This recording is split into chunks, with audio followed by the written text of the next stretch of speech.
You know WH words. So these are all called WH words. Why do we call these WH words? So this one W plus H is there. This is called WH words.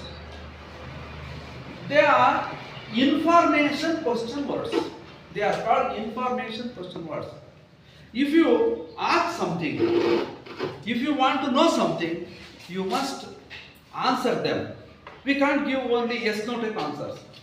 To get the yes no type answers, we use only auxiliaries or helping verbs. If auxiliaries comes first, then the answer is only yes no. But if you write WH words, you have to answer them. For example, one example I give you. Are you coming? Are you coming? For this one, you need not give the information. You can say only, yes, I am coming. No, I am not coming. But where are you coming? When we add where, that moment we can't give only yes or no. But for that one, we have to give answer where. Maybe we are coming from Bangalore, we are coming from Hassan, like so on. For that one, information is the essential. ನೋಡಿ ಮಕ್ಕಳೇ ಕೇಳಿ ಈ ಕಡೆ ಕರೆಕ್ಟಾಗಿ ಇವುಗಳಿಗೆ ನಾವು WH words ಅಂತ ನಾವು ಕರಿತೀವಿ. ಯಾಕೆ ಅಂತ ನೋಡಿ ಎಲ್ಲಾದ್ರೂ ಸಹ WH ವರ್ಡ್ಸ್ ಇದೆ. ಹಾಗಾದ್ರೆ ವೆದರ್ನಲ್ಲೂ WH ವರ್ಡ್ ಇರ್ತದೆ. ಅದ್ಯಾಕೆ ಈ ಒಂದು ಇನ್ಫಾರ್ಮೇಶನ್ ಕ್ವಶನ್ ವರ್ಡ್ ಸೇರಲಿಲ್ಲ? ಯಾಕೆ ಅಂತಂದ್ರೆ ಇವುಗಳು ಇನ್ಫಾರ್ಮೇಶನ್ ಕ್ವಶನ್ ವರ್ಡ್ಸ್ ಅಂತಂದ್ರೆ ಯಾವುದೇ ಒಂದು ಮಾಹಿತಿಯನ್ನು ಕೊಡಬೇಕಾಗಿರ್ತಕ್ಕಂಥದ್ದು, ಪ್ರಶ್ನೆಗಳಿಗೆ ಉತ್ತರವನ್ನು ಕೊಡ್ತಕ್ಕಂಥದ್ದು. ನಮ್ಮ ಇಂಗ್ಲಿಷ್ ನಲ್ಲಿ ಹೆಲ್ಪಿಂಗ್ ವರ್ಬ್ಸ್ ಅಂತ ಕರಿತೀವಿ. ಅವುಗಳಿಗೆ ಆಕ್ಸಿಲರೀಸ್ ಅಂತ ನಾವು ಕರಿತೀವಿ. ಆ ಆಕ್ಸಿಲರೀಸ್ ವರ್ಬ್ಸ್ ವಾಕ್ಯದ ಪ್ರಾರಂಭದಲ್ಲಿ ಯೂಸ್ ಮಾಡಿದ್ರೆ, ಉದಾಹರಣೆಗೆ ಬಿ ವರ್ಡ್ ಆಗಿರ್ಬೋದು, is, am, are, was, were, be, been ಇವುಗಳಾಗಿರ್ಬೋದು. ಅಥವಾ ಡೂ ಫಾರ್ಮ್ಸ್ ಅಂತ ಹೇಳ್ತೀವಿ ನಾವು. ಡೂ, ಡಸ್, ಡಿಡ್, ಡನ್ ಆಗಿರ್ಬೋದು. ಅಥವಾ ಹ್ಯಾವ್ ಫಾರ್ಮ್ಸ್ ಅಂತ ಹ್ಯಾವ್, ಹ್ಯಾಸ್, ಹ್ಯಾಡ್ ಬರ್ತಕ್ಕಂಥದ್ದು. ಅಥವಾ ಮಾಡೆಲ್ಸ್ ಅಂತ ನಾವು ಕರಿತೀವಿ. ಯಾವ ಮಾಡೆಲ್ಸ್ ಇದೆಯೋ will, shall, can, may, might, would, should, could ಇವೆಲ್ಲವೂ ಸಹ ಮಾಡೆಲ್ಸ್ ಅಂತ ಹೇಳ್ತೀವಿ. ಇವುಗಳಿಂದ ವಾಕ್ಯ ಪ್ರಾರಂಭವಾದರೆ ಆವಾಗ ನಾವೇನು ಮಾಡ್ತೀವಿ ಅಂತಂದ್ರೆ ಬರೀ ಕೇವಲ ಎಸ್ ನೋ ಟೈಪ್ ಆನ್ಸರ್ ನಾವು ಕೊಡ್ತೀವಿ. ಆದರೆ ಒಂದು ವಾಕ್ಯದಲ್ಲಿ ಅಥವಾ ಯಾರಾದರೂ ನಿಮ್ಮೊಂದು ಪ್ರಶ್ನೆ ಕೇಳ್ತಾರೆ, ಆ ಪ್ರಶ್ನೆಯಲ್ಲಿ ನೀವು ಆಕ್ಸಿಲರೀಸ್ ನಿಂದ ಪ್ರಶ್ನೆ ಕೇಳಿದ್ರೆ ನೀವು ಎಸ್ ಅಂತ ನೋ ಅಂತ ಆನ್ಸರ್ ಕೊಟ್ಟರೆ ಸಾಕು. ಆದರೆ ಈ ವರ್ಡ್ಗಳನ್ನ ಇಲ್ಲಿ ಇರ್ತಕ್ಕಂಥ ನೋಡಿ, who, whom, whose, what, which, why, when, where, how ಇವುಗಳನ್ನ ಸೇರಿಸಿ ಪ್ರಶ್ನೆ ಕೇಳಿದಾಗ ನೀವು ಬರೀ ಅದಕ್ಕೆ ಎಸ್ ನೋ ಅಂತ ಹೇಳುತ್ತಲ್ಲ, ಆಗ ನೀವು ಅದಕ್ಕೆ ಉತ್ತರವನ್ನ ಕೊಡಲೇಬೇಕು. ಅರ್ಥ ಆಗಿದೆ ಮಕ್ಕಳು ಇವಾಗ? ಸೊ ಈ ರೀತಿಯಾಗಿ ನಾವು WH ವರ್ಡ್ಸ್ಗಳನ್ನ, ಹಾಗಾದ್ರೆ ಯಾರಾದ್ರೂ ಪ್ರಶ್ನೆ ಕೇಳ್ತಾರೆ ನಿಮಗೆ, ಆ ಪ್ರಶ್ನೆ ಕೇಳಿದಾಗ ಅದಕ್ಕೆ ಸೂಟಬಲ್ ಆನ್ಸರ್ ನೀವು ಹೇಗೆ ಥಿಂಕ್ ಮಾಡಿ ಹೇಳ್ಬೋದು ಅಂತಂದ್ರೆ ನೋಡಿ, ಇಲ್ಲಿ ನಾನು ಈಗ ವಿವರಣೆ ಕೊಟ್ಟಿದ್ದೀನಿ. ಒಂದನೇದಾಗಿ ಹೂ ಅಂದರೆ ಕನ್ನಡದಲ್ಲೂ ಸಹ ಯಾರು, ಹಿಂದಿಯಲ್ಲಿ ಕೌನ್ ಅಂತ ಸಹ ಹಿಂದಿಯಲ್ಲಿ ಕೌನ್ ಅಂತ ಸಹ ಯೂಸ್ಡ್ ಫಾರ್ ಪರ್ಸನ್ಸ್. ಈ ಹೂ, ಹೂಮ್, ಹೂಸ್ ಈ ಮೂರನ್ನು ನಾವು ಪರ್ಸನ್ಸ್ಗಳಿಗೆ, ವ್ಯಕ್ತಿಗಳಿಗೆ ಯೂಸ್ ಮಾಡ್ತೀವಿ. ಆದರೆ ಹೂವನ್ನು ನಾವು ಬರೀ ಕೇವಲ ಒಂದು ವಾಕ್ಯದ ಸಬ್ಜೆಕ್ಟ್ ಅಂತ ನಾವು ಹೇಳ್ತೀವಿ. ಸಬ್ಜೆಕ್ಟ್ ಅಂತಂದ್ರೆ ಕನ್ನಡದಲ್ಲಿ ನಾವು ಹೇಗೆ ಹೇಳ್ತೀವಿ, ಕರ್ತೃಪದ, ಕರ್ಮಪದ ಅಂತ ಹೇಳ್ತೀವಲ್ಲ, ಹಾಗೆ ಆ ಕರ್ತೃಪದ ಮತ್ತು ಕರ್ಮಪದ ಅವುಗಳಲ್ಲಿ ಕರ್ತೃಪದಕ್ಕೆ ಅಥವಾ ಸಬ್ಜೆಕ್ಟ್ ಅಂತ ನಾವು ಹೇಳ್ತೀವಿ. ಕರ್ಮಪದಕ್ಕೆ ನಾವು ಆಬ್ಜೆಕ್ಟ್ ಅಂತ ಮಾಡ್ತೀವಿ. ವಾಕ್ಯದ ಪ್ರಾರಂಭದಲ್ಲಿ ಒಂದು ಪದ ಇದ್ದರೆ ಅದು ವ್ಯಕ್ತಿ ಹೆಸರಾಗಿದ್ರೆ, ವ್ಯಕ್ತಿಗೆ ಸಂಬಂಧಪಟ್ಟಿದ್ರೆ ನಾವು ಹೂ ಅಂತ ಯೂಸ್ ಮಾಡ್ತೀವಿ. ಒಂದು ವಾಕ್ಯದ ಕ್ರಿಯಾಪದದ ನಂತರ ಸಬ್ಜೆಕ್ಟ್ ಅಲ್ಲ ಆಬ್ಜೆಕ್ಟ್ ಆಗಿ ಬಂದಿರತಕ್ಕಂಥದ್ದು ಅದು ವ್ಯಕ್ತಿ ಆಗಿದ್ರೆ ಆವಾಗ ನಾವು ಹೂಮ್ ಅನ್ನು ಬಳಸ್ತೀವಿ. It is here once again it is used for objects only. Then whose in Kannada ಯಾರ ಅಂತ ನಾವು ಕರಿತೀವಿ. ಇದು ಪರ್ಸನ್ಸ್ಗೆ ಆಗಿರ್ತಕ್ಕಂಥದ್ದು, ವ್ಯಕ್ತಿಗಳಿಗೆ ಸಂಬಂಧಪಟ್ಟಿರ್ತಕ್ಕಂಥದ್ದು. ಪೊಸೆಸಿವ್, ಉದಾಹರಣೆಗೆ ಇದು ನನ್ನದು, ಇದು ಅವನದು, ಇದು ಅವಳದು. ಇಟ್ ಈಸ್ ರಾಮ್ಸ್, ಇಟ್ ಮಹೇಶಸ್ ಅಂತ ನಾವು ಹೇಳ್ತೀವಲ್ಲ, ಯಾವುದು ಈ ಒಂದು ನನ್ನದು ಅಂತಕ್ಕಂಥ ಹೇಳ್ತಕ್ಕಂಥದ್ದು ಆಗ್ತದೆಯೋ ಅಥವಾ ಅವನು ಅಂತ ಹೇಳ್ತದೆಯೋ ಅವರದು ಅಂತ ಹೇಳ್ತದೆಯೋ ಅದಕ್ಕೆ ನಾವು ಹೂಸ್ ಅನ್ನು ಆಯ್ಕೆ ಮಾಡಬೇಕು. ಯಾರಾದ್ರೂ ಒಂದು ಪ್ರಶ್ನೆ, ಇದು ನಮಗೆ ಉದಾಹರಣೆ ಮುಂದೆ ನಾನು ಕೊಡ್ತೀನಿ, ನಾನು ನಿಮಗೆ ಮುಂದಿನ ತರಗತಿಯಲ್ಲಿ ಉದಾಹರಣೆ ಕೊಡ್ಕೊಂಡು ಹೋಗ್ತೇನೆ. ಈಗ ವಿವರಣೆ ಕೊಡ್ಕೊಂಡು ಹೋಗ್ತೀನಿ ಅಷ್ಟೇ ನಿಮಗೆ. ನೆಕ್ಸ್ಟ್ ವಾಟ್ ಅನ್ನತಕ್ಕಂಥದ್ದು. ವಾಟ್ ಅಂತ ಕನ್ನಡದಲ್ಲಿ ಏನು, ಮತ್ತು ಹಿಂದಿಯಲ್ಲಾದರೆ ಕ್ಯಾ ಅಂತ ನಾವು ಹೇಳ್ತೀವಿ. ನಾವು ಇದನ್ನು use for things or objects, ವಸ್ತುಗಳಿಗೆ ಇದನ್ನು ಉಪಯೋಗಿಸ್ತೀವಿ ನಾವು.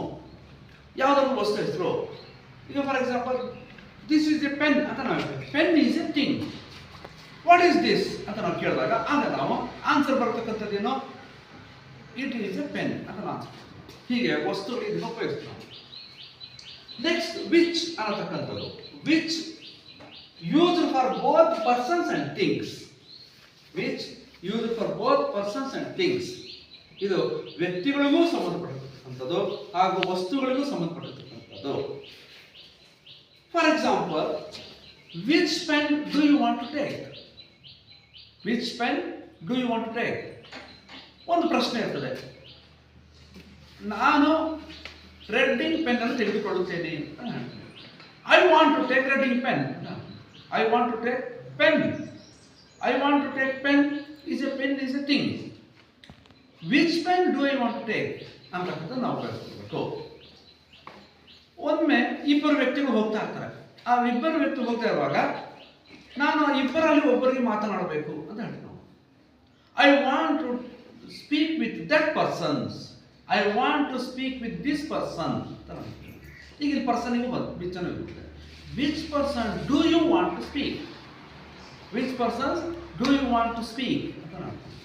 ಹೀಗೆ ವಿಚ್ ಅನ್ನು ನಾವು ಥಿಂಗ್ಸಿಗೂ ಉಪಯೋಗಿಸ್ತೀವಿ, ಅದೇ ರೀತಿ ಪರ್ಸನ್ಸ್ಗೂ ಉಪಯೋಗಿಸ್ತೀವಿ. ನೆಕ್ಸ್ಟ್ ಮುಂದೆ ಬರ್ತಕ್ಕಂಥದ್ದು why. Why is use for reason, ಕಾರಣ. ನಾವು ಶಾಲೆಗೆ ಓದಲು ಬರುತ್ತೇವೆ. We come to school for study. We come to school to study. ನಾವು ಶಾಲೆಗೆ ಏಕೆ ಬರುತ್ತೇವೆ ನಾವು ಕನ್ನಡದಲ್ಲಿ ಹೇಗೆ ಕೇಳ್ತೀವೋ ಹಾಗೆ ಇಂಗ್ಲೀಷಲ್ಲಿ why do you come to school? Why do you come to school ಅಂತ ಆವಾಗ ಉದಾಹರಣೆಗೆ ಕಾರಣ ಕೊಡ್ತಕ್ಕಂಥದ್ದಾಗ್ತದೆ. ಮುಂದೆ ಬರ್ತಕ್ಕಂಥದ್ದು when. When is use for time. At what time ಅಂತ ನಾವು ಹೇಳ್ಕೊಳ್ತೀವಿ. ಸಮಯ ಕನ್ನಡದಲ್ಲಿ ಯಾವಾಗ. ಉದಾಹರಣೆಗೆ ನಾವು ಶಾಲೆಗೆ ಬೆಳಿಗ್ಗೆ ಬರುತ್ತೇವೆ. ಆ ಬೆಳಿಗ್ಗೆ ಅನ್ನತಕ್ಕಂಥದ್ದು, ಸಂಜೆ ಅನ್ನತಕ್ಕಂಥದ್ದು, ಅಥವಾ ನಾಳೆ ಅನ್ನತಕ್ಕಂಥದ್ದು, ಇಂದು ಅನ್ನತಕ್ಕಂಥದ್ದು, ನಿನ್ನೆ ಅನ್ನತಕ್ಕಂಥದ್ದು ಎಲ್ಲವೂ ಸಹ ಟೈಮಿಂಗ್ಸ್. ಅದಕ್ಕೆ ನಾವು ಆ ಸಮಯವನ್ನು ನಾವು ಶಾಲೆಗೆ ಬೆಳಿಗ್ಗೆ ಬರ್ತೇವೆ. We come to school in the morning. We come to school today. We come to school. We shall come to school tomorrow. ಈ ರೀತಿ ಹೇಳ್ಕೊಡ್ತೀವಿ. ಆವಾಗ ನಾವು when do you come to school ಅಥವಾ ವೆನ್ ಆರ್ ಯು ಕಮಿಂಗ್ ಅಂತ ಸಹ ನಾವು ಕೇಳ್ಬೋದು. ಹೀಗೆ ಟೈಮಿಂಗ್ಸಿಗೆ ನಾವು ವೆನ್ ಅನ್ನು ಉಪಯೋಗಿಸ್ತೀವಿ. ಕೊನೆಯದಾಗಿ ನೆಕ್ಸ್ಟ್ ಬರ್ತಕ್ಕಂಥದ್ದು ವೇರ್. ಇದು ಎಲ್ಲಿ, ಇದು ಪ್ಲೇಸಸ್ ತೋರಿಸ್ತಕ್ಕಂಥದ್ದು. ಯಾವ ಸ್ಥಳದಲ್ಲಿ, ಯಾವ ಜಾಗದಲ್ಲಿ ಅನ್ನತಕ್ಕಂಥದಕ್ಕೆ ಊರಿನ ಹೆಸರಾಗಿರ್ಬೋದು, ಅಥವಾ ಇಲ್ಲಿ ಅಲ್ಲಿ ಅನ್ನತಕ್ಕಂಥ ಹೇಳತಕ್ಕಂಥಾಗಿರ್ಬೋದು, ಈ ಕಡೆ ಆ ಕಡೆ ಅನ್ನತಕ್ಕಂಥಾಗಿರ್ಬೋದು. ಇವೆಲ್ಲಕ್ಕೂ ಸಹ ನಾವು ವೇರ್ ಅನ್ನತಕ್ಕಂಥ ಉಪಯೋಗಿಸ್ತೀವಿ. ಫಾರ್ ಎಕ್ಸಾಂಪಲ್, ನಾನು ಬೆಂಗಳೂರಿಗೆ ಹೋಗುತ್ತಿದ್ದೇನೆ. I go to Bangalore. ಪ್ರಶ್ನೆ ಕೇಳಬೇಕು. ಆಗ where are you going? Where are you going ಅನ್ನೋದು. So where you are understand. Where ಅನ್ನತಕ್ಕಂಥದ್ದನ್ನು ಯೂಸ್ ಫಾರ್ ಪ್ಲೇಸಸ್, ಸ್ಥಳಗಳಿಗೆ ಉಪಯೋಗಿಸ್ತಕ್ಕಂಥದ್ದು. ನಾನು ಬೆಂಗಳೂರಿಗೆ ಹೋಗುತ್ತಿದ್ದೇನೆ. I am going to Bangalore. Where are I going? ಅವನು ಬೆಂಗಳೂರಿಗೆ ಹೋಗುತ್ತಿದ್ದಾನೆ. ವೇರ್ ಈಸ್ ಇ ಗೋಯಿಂಗ್ ಅಂತ ಹೇಳ್ತೀವಿ. ಸೊ ಸ್ಥಳಗಳಿಗೆ ನಾವು ವೇರ್ ಅನ್ನು ಉಪಯೋಗಿಸ್ತೀವಿ. ಅದೇ ರೀತಿ how. It plays a very important role. How is used for adverbials of manner with much and many for asking age. ನಿನಗೆ ಎಷ್ಟು ವರ್ಷ ಅಂತ ಮಾಡ್ತೀವಿ. ನಿನಗೆ ಎಷ್ಟು ವರ್ಷ? ಹೌ ಓಲ್ಡ್ ಆರ್ ಯು ಅಂತ ಮಾಡ್ತೀವಿ. How old are you? ನನಗೆ 15 ವರ್ಷ, ನನಗೆ 20 ವರ್ಷ. ಆಗ ನಿಮಗೆ ಎಷ್ಟು ವರ್ಷ ಅಂತ ಕೇಳ್ತಾರೆ, ಕನ್ನಡದಲ್ಲಿ ಕೇಳ್ತಾರೆ. ಓಕೆ, ನನಗೆ 20 ವರ್ಷ, 30 ವರ್ಷ, 15 ವರ್ಷ, ಹೀಗೆ ಆನ್ಸರ್ ಕೊಡ್ತೀವಿ. ಅದಕ್ಕೆ ಆಗ ಹೌ ಅನ್ನತಕ್ಕಂಥ ಪದವನ್ನು ನಾವು ಬಳಸ್ತೀವಿ. ಅದೇ ರೀತಿ ನಾನು ಶಾಲೆಗೆ ಬಸ್ಸಿನಲ್ಲಿ ಬಂದೆನು. ನಾನು ಶಾಲೆಗೆ ಸೈಕಲ್ನಲ್ಲಿ ಬಂದೆನು. I come to school by walking. I come to school by bus. ಆಗ ನೀನು ಹೇಗೆ ಬಂದೆ ಅಂತ ಕೇಳಬೇಕು. ಆಗ ನಾವು ಇಂಗ್ಲೀಷ್ನಲ್ಲಿ ಹೌ ಅನ್ನು ಬರ್ತೀವಿ. How do you come to school? How do you come to school ಅಂತ ಹೇಳ್ತಾರೆ. ಅದೇ ಪ್ರಕಾರ ವಿತ್ ಮಚ್ ಅಂಡ್ ಮೆನಿ. ನೋಡಿ ಮಕ್ಕಳೇ, ಇಲ್ಲಿ ಮಚ್ ಮತ್ತು ಮೆನಿ ವೆರಿ ಇಂಪಾರ್ಟೆಂಟ್. ಇವು ಯಾಕಾಗಿ ಮಚ್ ಮನಿ ಉಪಯೋಗಿಸ್ಕೊಂಡು ಹೋಗ್ಬೇಕಂದ್ರೆ, ಅನ್ಕೌಂಟಬಲ್ ಜೊತೆಯಲ್ಲಿ ಮಚ್ ಅನ್ನು ಉಪಯೋಗಿಸ್ತೀವಿ, ಕೌಂಟಬಲ್ ಜೊತೆಯಲ್ಲಿ ಮೆನಿಯನ್ನು ಉಪಯೋಗಿಸ್ತೀವಿ. Uncountable, countable. For example honey, ಹನಿಯನ್ನು ಕೌಂಟ್ ಮಾಡಕ್ಕೆ ಸಾಧ್ಯನಾ? Milk, do you count? No, we can't count. Piece of charts, you can count. Amount, currency, you can count. Books, you can count. So, for with countables, we use many. Uncountables, we use much. How much honey do you want? How much milk do you want? ಅಂತ ಹೇಳ್ತೀವಿ. ಅದೇ ರೀತಿ books Godrej how many books do you want? How many books do you want? ಅಂತ ಹೇಳ್ತೀವಿ. ಈ ರೀತಿಯಾಗಿ ಅಡ್ವರ್ಬಿಯಲ್ಸ್ of manner ಈಗಾಗಲೇ ನಿಮ್ಗೆ ಹೇಳಿದೆ ನಾನು. ಅಡ್ವರ್ಬಿಯಲ್ಸ್ ಆಫ್ ಮ್ಯಾನರ್ಸ್ ಬರತಕ್ಕಂಥದ್ದು ನಾನು ಹೇಳಿದೆ ನಿಮಗೆ. ನಾವು ಶಾಲೆಗೆ ಬಸ್ಸಿನಲ್ಲಿ ಬರುತ್ತೇವೆ, ಹೌ ಡು ಯು ಕಮ್? ನನಗೆ 10 ಬುಕ್ಸ್ ಬೇಕು ನೀವು ಕೇಳ್ತೀವಿ. ಆಗ ನಿಮ್ಮ ತಂದೆ ಯಾರು ಕೇಳ್ಬೋದು, how many books do you want ಅಂತ ನೀವು ಕೇಳ್ಬೋದು. ಮತ್ತು ವಯಸ್ಸನ್ನು ಕೇಳೋದಕ್ಕೆ ಹೌ ಓಲ್ಡ್ ಆರ್ ಯು ಅಂತ ಕೇಳೋದಕ್ಕೆ ನಾವು ಈ ರೀತಿ WH ವರ್ಡ್ಸ್ ನಾವು. So these are the WH words are very important in using or answering. If you don't know the WH words, how do you answer if anyone asks any question? ನಿಮಗೆ ಯಾರಾದರೂ ಒಂದು ಪ್ರಶ್ನೆ ಕೇಳ್ತಾರೆ, ಆ ಪ್ರಶ್ನೆ ಕೇಳಲಿಕ್ಕೆ ನಿಮಗೆ ಯಾವ ಸಂದರ್ಭದಲ್ಲಿ ಆನ್ಸರ್ ಕೊಡಬೇಕು ಅನ್ನೋದಕ್ಕೆ ನಿಮಗೆ ಗೊತ್ತಿಲ್ಲ ಅಂತಂದ್ರೆ, ಈ WH words ಅನ್ನ ಸ್ಪಷ್ಟವಾಗಿ ನೀವು ತಿಳ್ಕೊಂಡಿಲ್ಲ ಅಂತಂದ್ರೆ ನೀವು ಅವರಿಗೆ ಸರಾಗವಾಗಿ ಅತಿ ಶೀಘ್ರವಾಗಿ ಆನ್ಸರ್ ಕೊಡೋಕ್ಕಾಗಲ್ಲ. If you want to give answer quickly, you have to understand this WH words.